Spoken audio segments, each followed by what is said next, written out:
I'm going to wake up at 60 years old and think, oh, why didn't I just ask that question? Why didn't I just release that song? And I don't want that. So just go for it. Make a wish, we gotta run real fast, love real deep, think you're stuck at the lock, but you got the keys. When life gives you lemons, you got it sweet. Welcome to the Musician Secrets podcast. Today I have singer-songwriter Kinnoha with me. Welcome. Hi, thank you for having me. I love your music so much. I mean, that was the reason why I reached out. I think I found you in the playlist. I can't remember anymore now. I find people from like all over the place. But I just we'll talk about your music in depth later. But for those that don't know you, what's your story? What's your background? What got you into music? What got you into songwriting in the first place? Yeah, so as you said, I'm Kinnoha. I'm currently based in London, but I'm originally from Scotland. So, and I've lived in a few other places in the UK, which I think has been a big influence for me. So, yeah, so I grew up kind of in the countryside, and I've always been into music. I've got like a fairly musical family. MTV, when it was playing music, was always on when I was growing up. So yeah, I heard tons of pop and hip hop and R&B growing up. My mum was very much into rock and metal, so I had a bit of yeah, I had a bit of a variety growing up, which was cool because then I didn't just grow up listening to one genre. I already had a mixture from day one.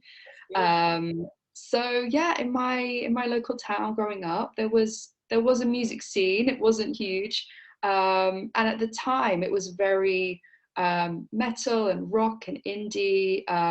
There was no solo artists. There were no pop singers or rappers, or if there were, like I never saw them. So I thought, well, if I want to get into music, I guess I've got to be part of a band and do gigs and do I guess rock and indie. So I did that, and I did really enjoy it. When I was a teenager, just gigging around town, feeling really cool. Never getting paid for anything, but but I did it for the fun. Like it was an experience. I learned a lot, and then I moved to Brighton when I was 18, 19. And I thought, okay, I don't have a band anymore. I'd left them to go to university. Everybody just kind of, it's like the age where you all kind of go your separate ways. It's very amicable. And I thought, I really want to try and do this by myself. I could play a bit of guitar. So I started writing folk songs, indie folk songs on my guitar. And I would go around the town. I would go around Brighton, just performing those, and they were a range of topics. You know, sometimes it was romance, it was love. Sometimes it was about friendship. Sometimes it was a little bit political. Sometimes it was a bit about feminism. So I tried to do like a range of different subjects. Probably one of the reasons was so that I could express myself, but also get to know the crowd a little bit more and get to know what people enjoyed with my style and my voice, to say, oh, do they really enjoy the love songs, or maybe these political ones are a bit more interesting. Yeah. So that helped kind of influence my songwriting to understand what people heard versus what I heard. So I did that for a couple of years, and then I got a bit bored of just strumming my guitar and my voice, and you can't really play more than one instrument at a time. So I couldn't just jump on the bass or some drums. I thought I really want to build this sound, and I'd started to get to know quite a lot of music people in the community. I met a few producers and I met a few rappers, and I collaborated with a couple of them on some electronic tracks and some rap songs. So I was singing the choruses for the rap songs. And that was really fun. because I hadn't really been in a studio environment for a while, and I just absolutely loved it. I felt like there was so much less pressure than when you're performing live, and there was so much more room to try new things and be creative, because if you mess up, you just do another take. Yeah. It's very easy. So yeah, so I did that for a while, and then I was doing a lot of electronic music. This was probably around 2014, 2015. And 2016, I moved to London. In the UK, I do feel like a lot of music comes out of London, and it can be a bit of a bubble for people in the rest of the country. Definitely when I was younger, if you weren't from London, there wasn't really anything for you.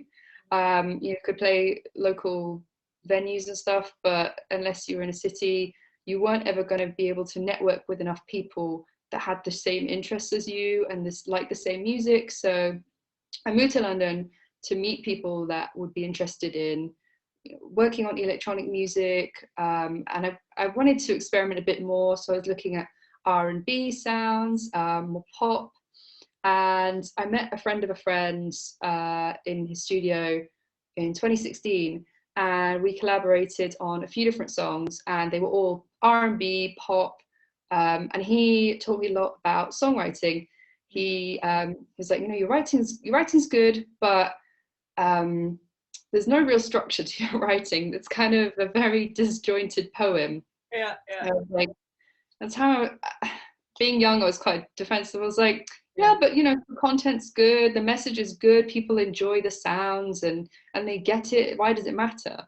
But the more I worked on making these structured pop songs, the more I was like, it's kind of following a recipe. Yeah. You can throw all the ingredients in the bowl, but if you throw them in a particular order, you can make a smoother cake. So yeah, so I guess I just went from there really. And living in London, having the opportunity to meet so many different people, I've been able to collaborate with a lot more local artists, rappers, R&B singers, and yeah, it's always the case when you collaborate with someone that you always learn something from them and they learn something from you. Even if you learn, I don't like that, or how not to do something, you always take something away from it. So the past couple of years, I've been collaborating with a number of different artists and rappers and producers, and now I've got to the point where I feel quite comfortable holding my own. And this year, I really want to try and put out more solo stuff.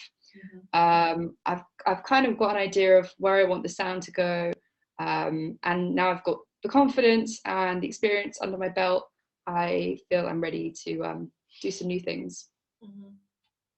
Wow, quite the story. I love it. I was talking for so long. No. That's what the podcast is here, is for you to talk. That's what it's here for. It's really cool because I think, and this is what I talked about in the last podcast, is a lot of people don't see the journey. They just see the finished song or the finished album or the tour or whatnot. They don't see that you've been. When did you start doing when that? did I start? Oh my goodness. 20. Let me think. I want to say probably 2007. All right, so you've been doing this for a while. Yeah, 14, 15 years now, and that's from being a teenager in bands, to everything. Exactly. To now. So, you've been doing this over a decade, and people don't see that, and that's why that's the first question I ask, is so people right off the bat see it's not an overnight success. There's no such thing as they just they're just on the radio, and that's they just see the screenshot or the tip of the iceberg, and they don't see that 15-year journey of doing bands and then going and doing gigs yourself, and then writing them, and then having to go through the lows and ups and downs, and And that's why I love stories like that, is success doesn't come overnight. Even if it looks like that in the beginning, it doesn't. It's definitely a journey. Yeah, I totally agree. And I think over the last couple of years, you know, watching platforms like TikTok enable songs to go viral overnight. Um, and just having observed how that usually pans out, you know, I was thinking, oh, I wish my song would go viral. I wish someone would make a TikTok dance to my song. But I do feel like unless you've got the sort of substance and the experience to back it up, you can just fall into the trap of being that one hit wonder, or that person that had that TikTok song, or, you know, it's a flash in the pan. It doesn't last.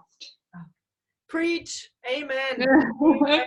You're Yeah. saying what I've been trying to tell people the entire time. It's like, this is what, even if I talk about music marketing and stuff like that, you will spike. That will happen if you don't have, like you say, if you don't have the foundation, if you haven't been doing this for a while, and you just happen to have that viral video, that whatever it is, that hit one time wonder, your numbers will spike, and then you won't know what to do with that spike of fans, of listeners, of content. And you know what is going to happen? You're going to go right back down. Maybe your followers will go up a bit, but they won't care, because you're not at the level where you should be to sustain that. And it's like you said, it's that hot drop in the pan. It'll be just gone as fast. So as quickly as it came, it will also go and leave just as quickly. So yes, and thank you. It's taken so long to learn that. But listening to podcasts with industry people and hearing them say, you know, as soon as you put something out, you need to have, you know, 3-6 months worth of material, because if you don't have anything in your back catalogue, that's it. People will just get bored. You know, that if they just followed you, they don't know your journey, your story, they're not invested, they're just gonna move on, which is sad. It's sad that we don't really give people the time to come into themselves as artists sometimes. But ultimately, it really is, it's a business and it's tough.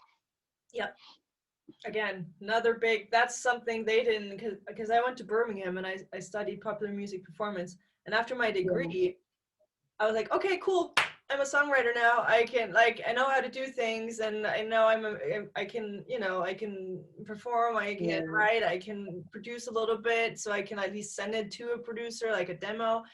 And nobody taught me how to make money off of my music. I had no idea that as a musician that you're a business. Nobody taught me that. You are a business. As soon as you put that music out there, you're a business. So you now have to take that songwriting cap off and put the business cap on and think like a business manager or a business owner. And a lot of musicians, they never make that switch. So if you don't know how to market your music, you can have the best music in the world, but no one will hear it. So you're like light years ahead of everyone. It took me like 5 years to figure that out. It's taken 15 years. I do think the other advantage I've had is that outside of music, I work in marketing, so I kind of already understood like analytics and that kind of thing. So I feel there are a lot of people with huge amounts of talent, but as you said, they don't know necessarily what to do, how to make money from their craft, how to market, how to kind of manage themselves, because that's what you have to do. You're not the artist. You basically, if you don't have a manager, if you're completely independent, you have to be your own manager. So and it's just knowing that these things exist, you know, signing up to societies that will collect your royalties for you, you know, getting money from your distributors, knowing when to ask for money if someone asks you to play a show. There's all these things, and there's not enough information out there about it. And I only really found out from talking to other artists during those collaborations, music podcasts, and just learning, just living through it, making mistakes and going, well, that was silly. I'm not going to do that again. Yeah. Sometimes you win, sometimes you learn. Yes, exactly. Mm-hmm. Well, then Right. what would your advice be like for musicians that, you know, didn't even know that they needed to market their music? What advice would you give them? Where should they start?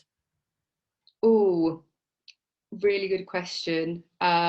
Because you think, oh, everybody knows how to use social media, but it's not necessarily true. There's some amazing artists out there that don't really know. So I would say start with the basics. Um, Make sure all of your well, set up social media accounts on every single platform if you haven't already. Even if you don't really use that platform much, just be present on it, because you never know who's going to stumble onto your profile, see you, think, oh, who's that? Post your music on there, definitely. Post your music on there. Make sure all your platforms are connected.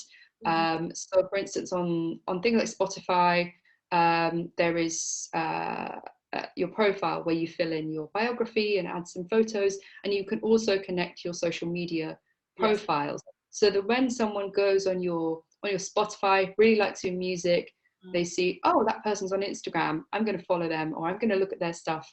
So I think just having consistency across the platforms, connecting those platforms, and then posting regularly. There are so many tools out there that you can schedule posts on. You can schedule tweets even in Twitter now.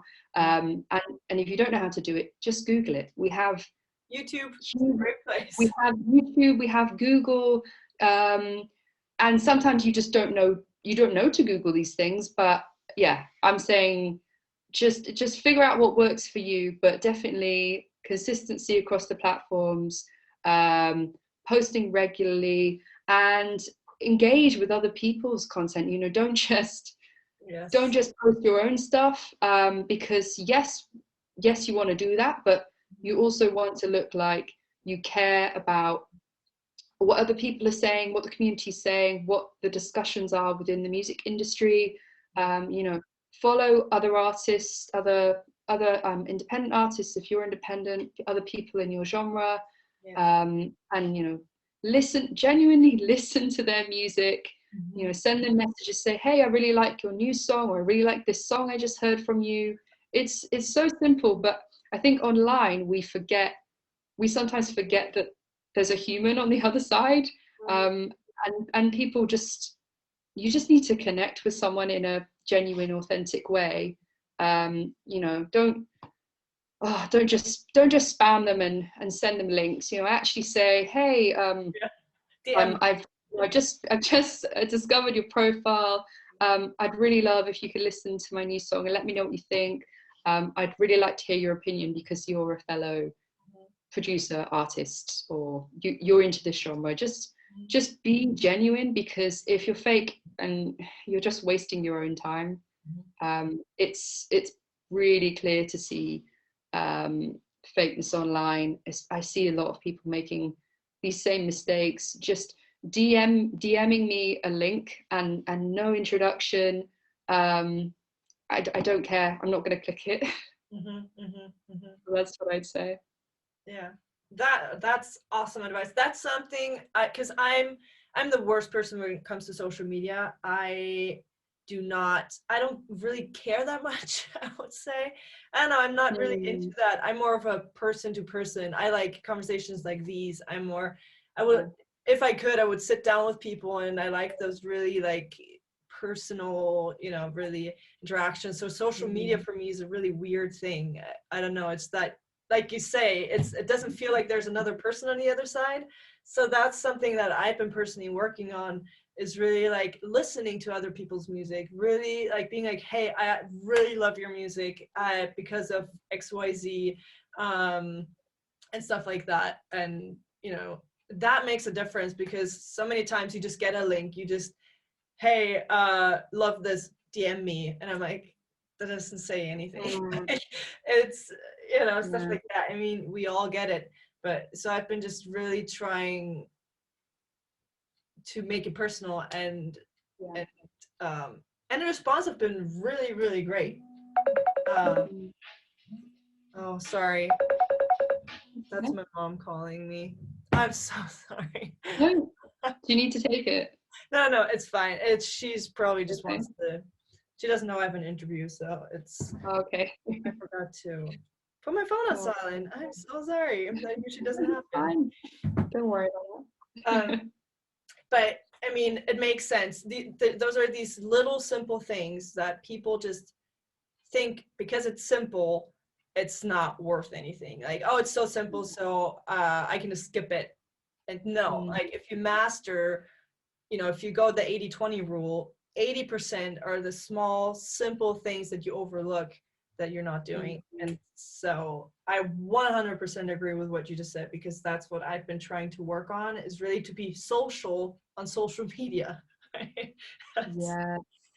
Yeah. I feel like you can, and sometimes I feel like I do this, you can go to the extreme with it, where I just start these conversations with so many people that I can feel a bit drained, and then I don't reply, and I'm like, oh, they might get offended that I'm not responding to them very quickly. But you also have to remember that it's just social media. You can take a break from it. It's still going to be there when you come back. So yeah, just balance your own life as well. Yeah, exactly. I don't like to get notifications, except if Yes. like WhatsApp. I turn all notifications off for social media, and then Mm. I go in there for a couple of minutes, and then I turn it back off. And also, what I've noticed, if you go on your laptop and you open Instagram there, you don't get the ads. So it's really, yeah, because the Oh, ads are made for mobile phones. not desktop. I see. Yeah. That's clever. Yeah, so that's I why haven't you don't get all the ads. So now everything that everything on there in your feed is really people I've subscribed to, that I follow, that I actually want to see. So that's a yeah. little nugget there that I've learned, is that's why I like to actually prefer being on my desktop. Yes. I do use Instagram on desktop, but only when I just, it's just easier than my phone's in the other room. I'll quickly go on desktop. Okay. But Yeah. I've never noticed that, but it's true. Yeah. And Instagram really, they're really going hard with the ads right now. So Mhm. it's a Yeah. good tip. And they're so good with their cookies. So every time, almost Yeah. every second ad, I'm like, ooh, what's this? And especially from like learning more about the marketing perspective, I'm like, Mm, oh, what does their ad look like? What are yeah. they saying? How are they saying it? What colors are they using? What video are they using? Or is it a picture? Is it an image? And then where do they lead me to? Is it a website? Is it the funnel? Is it their music? Is it their Instagram site? Like, so I just go, I mean, you're probably like that too if you're in marketing, but Interesting. Yeah, yeah. I can get very nerdy about it, and even to the point where I'm thinking, oh, that color palette is a bit dull, or that text doesn't really pop. But the design things stand out to me. I'm like, well, they didn't even explain what the product is. So yeah. yeah, You're probably more like nerdy about that than I am. I'm just scratching the surface. But I just like to screenshot them and be like, oh, this is something that I could use, and stuff like that. yeah, yeah. You can learn from them, right? Exactly. And this is something I also talked about Sazra. She's a female producer, and we also touched about, like, ask other musicians. Like, if you don't know how to do something and you see a music video, and you're like, how did they do that? Or or how did they produce that? Ask them. There's nothing wrong. Yeah. And especially, and I would love somebody to be like, hey, I saw this video, or I listened to this podcast, or I listened to this music. How did you do that? And I'd be like, Mhm. oh, cool. Like, they actually pay attention. Right? So there's no excuse why you should not do something, because Google, YouTube, Mm, ask someone yeah. that's doing it, and like, there are no excuses. Or team up with someone that can do it, or something like that. 100%. I had that yesterday, actually, funnily enough. I was messaging another artist because they'd done a really cool advertising campaign. So I just said they did a billboard campaign in the city, and I was thinking, wow, that is so cool. And they're completely independent. They did it all by themselves. Wow. So I started Googling it. I was like, I'm going to try and do this by myself. Uh-huh. And obviously you could see oh, it's really expensive. Oh, there's all these different companies that provide the services. I have no frame of reference for which company is really helpful, which one's good, which one's maybe a bit cheaper. Yeah. So I just reached out to this artist, but before I did, I felt a bit hesitant. And I don't know why, but I guess the insecurity in you thinks, oh, they're going to think I'm not as cool as them, or they're going to look down on me or make fun of me, but they're not going to, they're not going to be rude to you, and if they are, that's more of a reflection on them than you. Yeah. And so that's I just someone you don't want to work with anyway. Exactly. I just reached out to them and thought, I've got nothing to lose by asking. If they're mean to me, then, well, I probably don't want them in my life anyway, but they're not going to be, because it's just a question. So I completely agree. I think people feel a bit self-conscious about asking, because they don't want to seem like they're still learning. They want to look very professional and, come across as pros, but we're not pros. I mean, even the big artists are still learning and developing and growing, and they have entire teams to do all this stuff. Yes. They have big people on labels, have teams. They have like 5 or 6 different teams of people to do all this stuff, and they have all the knowledge and the time and the resources and the money. So you're just one person. You need all the help you can get. So just ask. And I mean, I've got collaborations with people that I thought were like out of my league. I thought, oh, they're a bit too famous. They won't be interested in collaborating with me. And I just asked. I said, this happened when I met up with Starslinger a couple years ago, and we just chatted about music in a cafe. And at the end, they said, I'm going to kick myself if I don't ask this. And I'm sorry if this is really annoying, but would you ever want to collaborate sometime? And, I thought he might say, oh, I'm a bit busy, or like, oh, like I've got too much on my plate, just politely palm me off. But he said, no, I'd be down for that. And it's quite a big producer to work with. So if you don't ask, you don't get. So 100% agree, because you don't have anything to lose. Worst case, they'll say no, or make a comment about it, and you'll be like, okay, well, at least I asked, right? So I think people need to realize, and this is what kicked my butt into gear, that life is really short, and also careers as musicians, if you're somebody who's visible and going to be in front of the camera, if you're an artist or rapper, or you want to be one of those producers that has your face really out there, the music industry is not forgiving about the way people age. And I hate that this is the case, but I do know that there is kind of a time limit for me, especially as a female artist. It's very, very rare that anybody over the age of 35, 40 blows up or gets signed. And there's exceptions such as Sia, but she had to hide her face. So in my head there is a clock that's ticking, and I think if I don't do this now, I'm going to wake up at 60 years old and think, oh, why didn't I just ask that question? Why didn't I just release that song? And I don't want that. So just go for it. That's awesome advice. This is, I love doing all these different interviews, because I mean, I have 3 questions. I have 3 pages of questions, and the conversation we're having right now is very different from. Is it? Yeah, from what Sorry? What were the questions? Oh, I mean, you can. They're just, I can kind of read. So this is like the first page and the second, and I come prepared, but once you're in the interview, you never know where it's gonna go, and that's why I love these conversations, because I would have never thought of asking the questions that I did now, and this I love where this is going, because this is so much better. Oh, thank you. You I mean, you definitely, you know what you're doing to a certain point. I mean, we're all still learning, we're all growing, and that's, and hopefully this is what this podcast is here for, is so we can learn from each other and learn from, you know, I tried this didn't work, or I tried this and this did work. And I think this is not, like I said, what I love about music and what I love about collaborating, like you said in the beginning, you collaborated a lot. It's not a competition. It's not like you're buying a phone and you can only use one. Whoops. Right? Like you can only have one phone at a time, maybe a second one if you're like a business person and you need two for some reason. I don't know. But fact is, most people have one phone.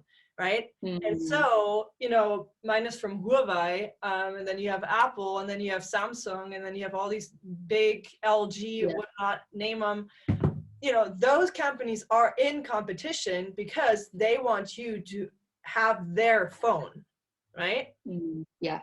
But as musicians, we are not in competition with each other because we can listen to endless amount of music. You can never, I'm already sick of the playlist I put together last week, right? I'm constantly looking for new musicians like you, and I'm looking for fresh, cool music constantly. Like, and I'm like, ooh, this person kind of sounds like this, and this person kind of sounds like that. And you kind of find this new stuff. So we kind of have to get rid of this mindset of, oh, but I'm better and I'm more famous, or I have more followers or more streams, and so I'm better than you, or however, like that mindset of that competition mindset, you can get rid of it because it's not applicable here in the entire music scene. Even if you have the exact same genre, you have a very similar style, that's the reason to collaborate, because it's a win-win, right? You have your fan base, they have their fan base. If you sound similar, then that's a reason to collaborate, actually, and not see them as competition. 100%. And I love that analogy about the phones, because it's so true. You know, you can collaborate with as many people as you want, and as many different people as you want. I've collaborated with singers, with rappers, with producers, with spoken word poets. There's no limits.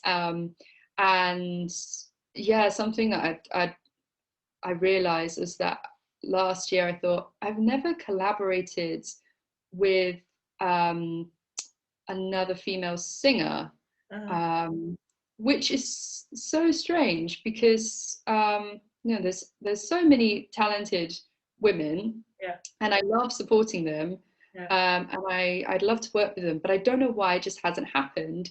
So I reached out to Romaine Dixon last year, and you know, I knew her. We met a couple years ago at this BBC Music event. You know, I thought she's got like a really cool voice, a great sound, and she's a cool person as well. I was like, I'd love to work with you if you'd be down. I know it's a bit unusual, two women working together, but I think we could create something really cool. And yeah, and I think what we came up with is so much better than the original, because you know, things chop and change. But I just love that I have collaborated with another woman to create a song that's also about empowering women. And I'd never done it before, and I don't know why. And I saw this conversation on Twitter. Kelly Lee posted a tweet the other day, and she said, you know, it sucks that female artists in the UK, and I think this might also be the case in Europe, don't really collaborate, because in the US they do it so well, and everybody wins, and it's you know, the music that comes out of it is really cool. I thought that's so true. We don't really have that here, and I wonder if it's that competitive element of, I don't want to be, I don't want to be outshined, or I want to be the only woman on the track. I don't really know why, or if it's nervousness about, because I was nervous to approach Romaine. I wasn't sure if she'd be up for it, but I'm really proud of the result, and I think it should happen more. Collaborate with different kinds of people wherever you can. I mean, let's talk about Lemon for a minute, because you're talking about the collaboration. I mean, when did you release it? It was just recently, like 2 weeks ago? Yes, it came out first of January, so a week ago. Yes, yeah, because I listened to it right away when it came out, and I'm like, first of all, what is it called? The cover art is awesome. Yeah, It's so cool. I yeah. wanted to ask, who did that? Like, how did that happen? So one of my closest friends is a graphic designer. So she did it, and her name is Emma. She's at MZLou on social media. Yeah, she's so talented, and she's also really patient because I was so picky about the color and the style and where everything was placed. And I'm so glad that she's my friend, because I think if she wasn't, she would have got really annoyed with me. But no, I had that help from Emma, and I'm so glad. I wasn't sure about having a picture of us because we're also still in lockdown, so we couldn't meet up for a photo shoot. So it's nice to just have a timeless drawing. It's so cool. Like, that's what makes you click on the song. Like, just with the colors. Cover art is so important, and I've only realized that in the last couple of years. Bright colors, fresh look. It really helps. Yeah, grab people's eyes. For sure. I mean, because it just has the yellow in it, and just like the lips and some like in the hair and stuff, but it's so effective. Like, you don't need the entire thing to be yellow and like in your face, but just having those little color pops in there, it's just like, ooh, that's interesting, you know. And then obviously it fits so well with the entire song and with the production and the vocals. And I messaged you, like, right when I listened to the song, I messaged you and I'm like, I love the bit at the end. I'm like, I'm so over it. Yeah, I love that as well. And that I told you when we recorded that, we wanted, because the song is kind of a conversation, we wanted the ending to also be spoken. And we're thinking, oh, what can we say? Oh, let's just have a conversation and record it. I was having a conversation, and it's a bit awkward, it's a bit forced, and we just kind of trail off and we start talking about the virus and being locked down and missing gigs, and not feeling like as powerful and strong as we used to. And then Romain said, "Yeah, I'm so done." It was like, that's it. That's so funny.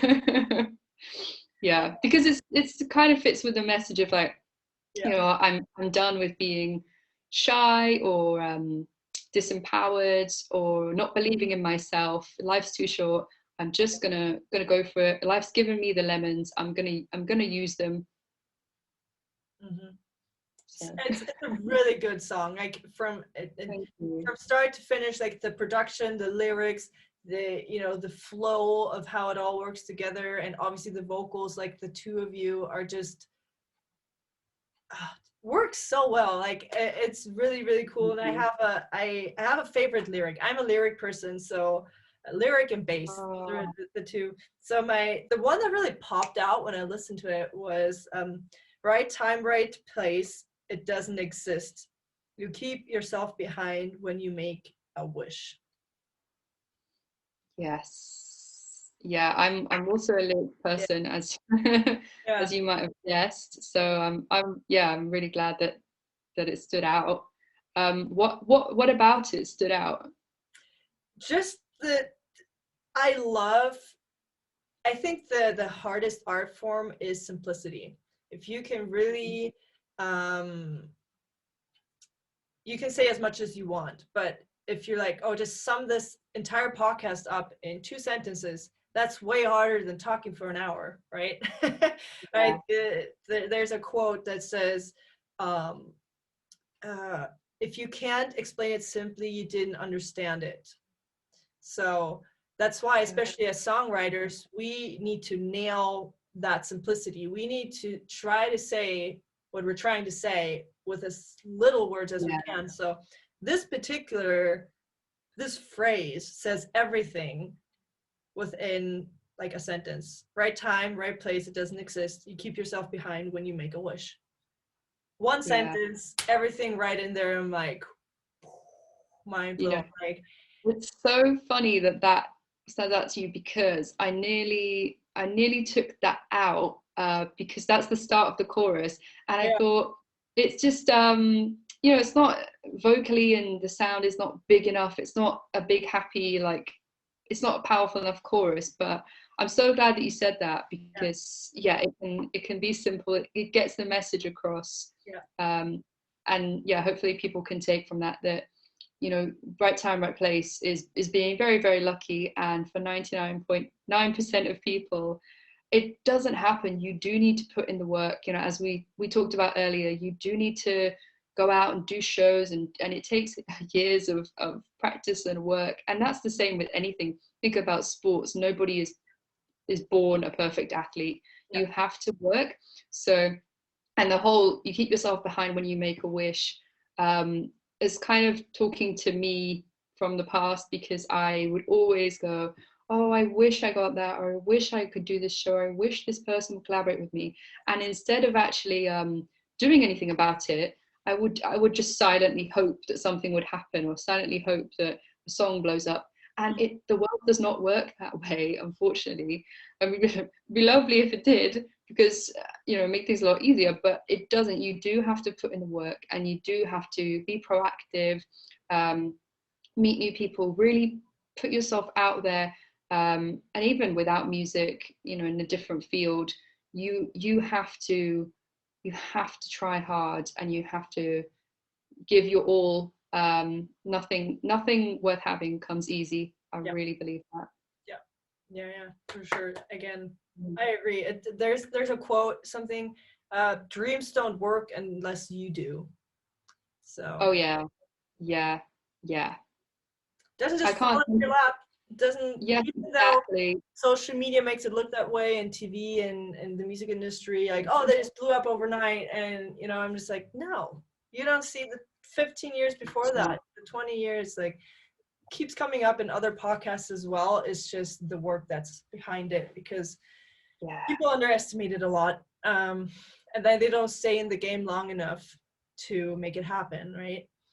um, Yeah, people give up as well. I think you can get disheartened when you put something out there into the world that you've worked hard on, and it doesn't, you know, it just doesn't really get the response you'd hoped for. Because for me, success has not been, you know, a straight line. It's been ups and downs, and sometimes you put something out there and it does great, and sometimes you put something out there and it doesn't. mm, It doesn't work, and that's fine. Um, so I know a lot of people who've quit music because things haven't happened for them. And I think you just need to stick at it and try different things. Eventually you will find something that works, and it will always be the thing you won't expect. I've put, you know, a lot of energy. I've invested a lot in promoting other songs, and making videos for them, and they haven't necessarily done as well as the ones that I just posted on a whim, that I thought, well, I've worked on this now, I might as well put it out there. But mm, I didn't really have high hopes for it. Not that I thought it was bad, I just didn't, you know, I just didn't put as much of myself into it mm. um, as the other tracks. And for me, those have always been the ones that do really well. So I think I'm just going to stop trying. I'm Sometimes just, you push too hard. Yeah, yeah. yeah. It's one of my favorite songs that just hit me like a ton of bricks was "Good as Gold." Hmm. It sounds very personal. Like, there is a lot of emotion in there, and I think that's what kind of fascinates me about the song and kind of drew me in there. Um, so I mean, because from the production side, it's actually quite simple, but combined with your vocals and the emotion, Yeah. I can't. It's just one of my. It's really good. Thank you. Yeah. Well, funny enough, that's one of the ones that it was the first song I really put out. Um, in the style that I do now, that I just threw out there on a whim, and people really liked it. And I think the reason that is because there was genuine emotion when I wrote it and when I recorded it. Yeah, it's really personal. It's about losing my first love, and I'm sure everyone or a lot of people can relate to that. And there's that feeling of wanting to go off the rails at times and party and you know, do bad things. But yeah, I just had to. I was in a space. I wrote it years before I actually recorded it and put it out. But I was in a space where I just needed to write something about how I felt, and I got really into colors and metaphors and using the senses within songs to make people really feel like they're there, and give it like almost this like movie like feel. So yeah, even though it's a really old song to me now, I listen to it, I'm like, oh, I could do that. That could have been better, but you know what? It's just a part of me. It's just a part of life. But I'm really glad that you like it. No, I love it. It's really, it's like you said, like the entire songwriting aspect is, it really takes you on that journey. Really, I believe every word you're saying. I can see it. I can like smell. I'm like, oh my gosh, like this is horrible. Like you're just kind of like, it just pulls on my heartstrings every time I listen to it, and I've listened to it a lot. So all the extra streams you've been getting on the song is probably me. I thought you. I got Thank you. every day. Oh. Because you've nailed that part, like really from like a songwriting perspective and also from the production. How do you know if a song is finished? Like how do you know how much to put in there, like to be like, okay, I want this to be as good as it can be, but I don't want to like overdo it so it'll never be finished?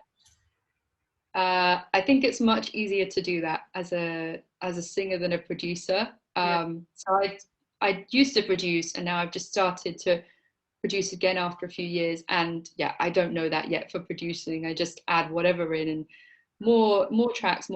But writing as a singer, I think you can overdo it. Especially when it comes to recording and, you know, adding the ad libs and the harmonies and that kind of thing. It can't sound too busy, and there's nothing wrong with just asking for a second opinion. Asking your other friends that make music, exactly, just ask, you know, do you think this is too much? What do you make of it? Do you like it? I will always ask for people's opinions before I put stuff out, because to me it might sound okay, but other people might think it's a bit, that chorus is a bit heavy. I think you as yourself, you can't know, because you're also really attached to the song. Usually if it's emotional, you want to be really emotive and throw all your energy at it. But yeah, there is a point where you do need to pull back, make sure the words are clear, you know, it flows. It's not hard for someone to listen to. They're not, for me, I don't really like songs with a lot of high-pitched runs, because it's just exhausting. By the end of the song, you're like, oh my god, I need to go to bed. So, yeah, it needs to be easy to listen to for me, and enjoyable. That makes sense. For my last question, it kind of goes with what you just said. And how do you get that detachment? Because I mean, I know I had a hard time when people started to critique my stuff. You know, when you're getting an opinion, how do you not feel offended? Because obviously you usually write about something that's very personal to you, or at least that's how I felt. And it's like, you've created this baby, right? And now you're kind of handing it off to other people to kind of say whatever they want. How do you, in the beginning, I had a really hard time taking critique, positive and negative. How did you learn to deal with that? How do you learn to kind of let go enough to not take it personal, to not get hurt, so you can make the song the best it can be?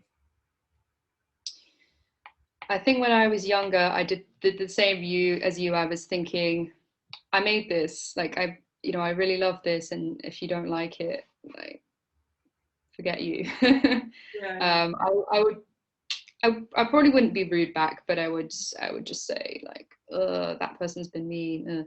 But Yeah. now, yeah, very immature, kind of Yeah. immature way of looking at things to be like, oh, they're bullying me. Yeah. Now I think I've grown up a bit. The first thing I'd do if I got critique, if it was genuine, you know, if it wasn't just this song sucks from a random person on the internet, I can ignore that. That's fine. Yeah. If it's genuine critique, first of all, I'd look and see who it came from. Is it a close friend? Is it somebody I look up to? Is it a fellow artist?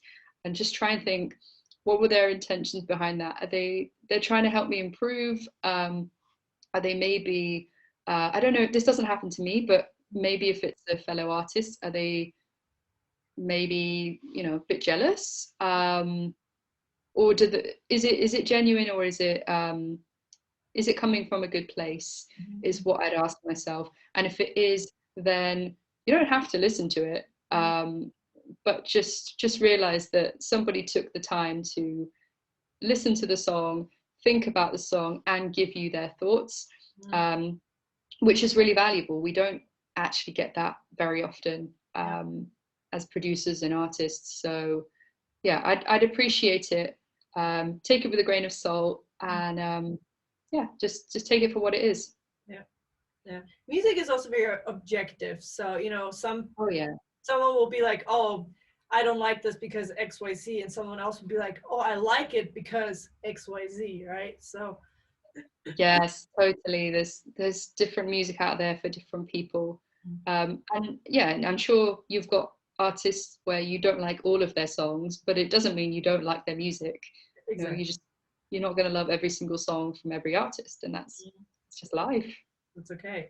Fine, it doesn't matter. Exactly, no big deal. But I get when artists do get upset about critique, because yeah, you feel like, as you said, you feel like it's your baby. You know, you want people to love it, you want everybody to adore it. But as long as you're happy with the song you've made, and as long as you're proud of it, which is how I feel really about the latest release with Lemons. I put it out thinking, well, if no one else likes it, I don't care, because I kind of made this one for me and for what I believe in. So yeah, it's if you make music that you enjoy, then that's what matters.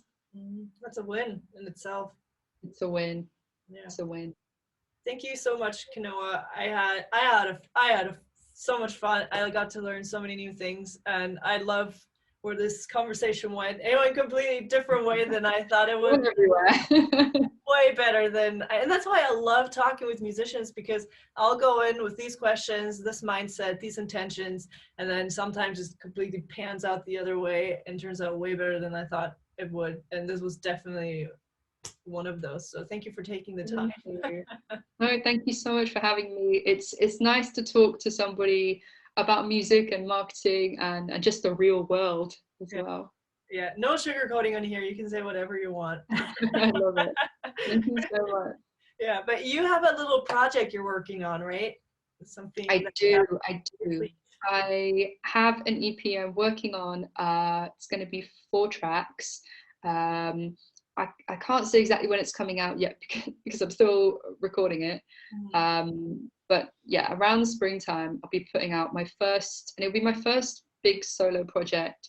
As I said, I've done a lot of collaborations, worked with a lot of people, but this is going to be purely me. And I've got a lot of different influences on there. There's going to be a bit of disco, a bit of R&B, but still pop. So sticking to the roots there.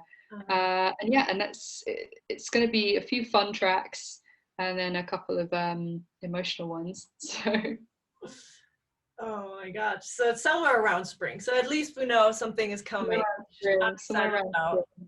Yeah. Yes. Yeah. And if you want to keep up to date on that, I'm just at Kinnoha on all socials. Feel free to message me, anyone who's listening, who might have questions, or really enjoyed what we were talking about and maybe wants to carry on that conversation.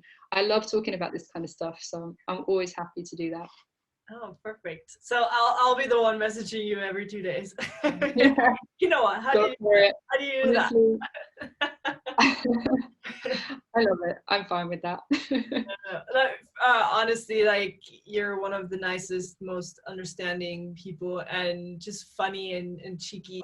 Yeah, for sure. So everywhere, all social media platforms, it's just Kinnoha. Yes, Kinnoha everywhere. Hmm. Cool. Yeah, I'll thank you so also, much for having me. yeah, no, thank you so much. I just loved your music, like Hot Spice, Good as Gold, Now Lemon, and like uh, the list just goes on. But I was It's just all food, isn't it? I've realized that I keep making songs about food. and then especially like at the end, it has like the pan, like the Yeah, sizzle. yeah, and I'm like, oh, that's so cool. Yeah, um, yeah.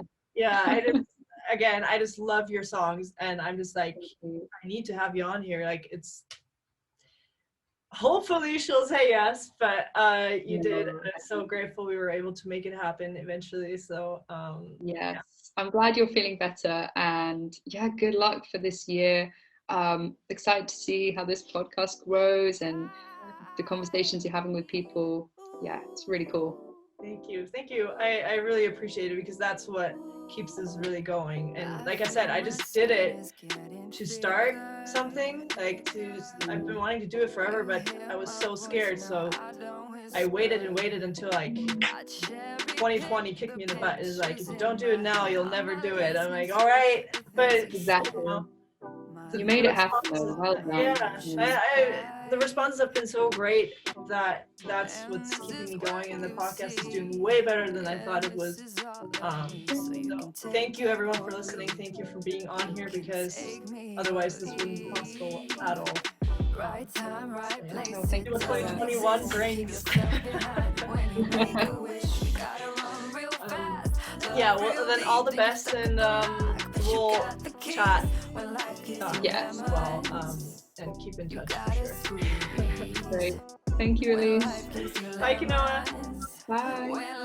Thank you for listening to the Musician's Secrets podcast. I'm your host, Alise Koa. I hope you got to learn something new about producing or songwriting or mental health when it comes to making music, the fears that most musicians have when making music. So everything that's behind the scenes, behind making music, you will learn it here, because I am basically talking to anyone that makes music all around the world. So I have a great privilege to learn all of that, and I can't wait to share it with you all.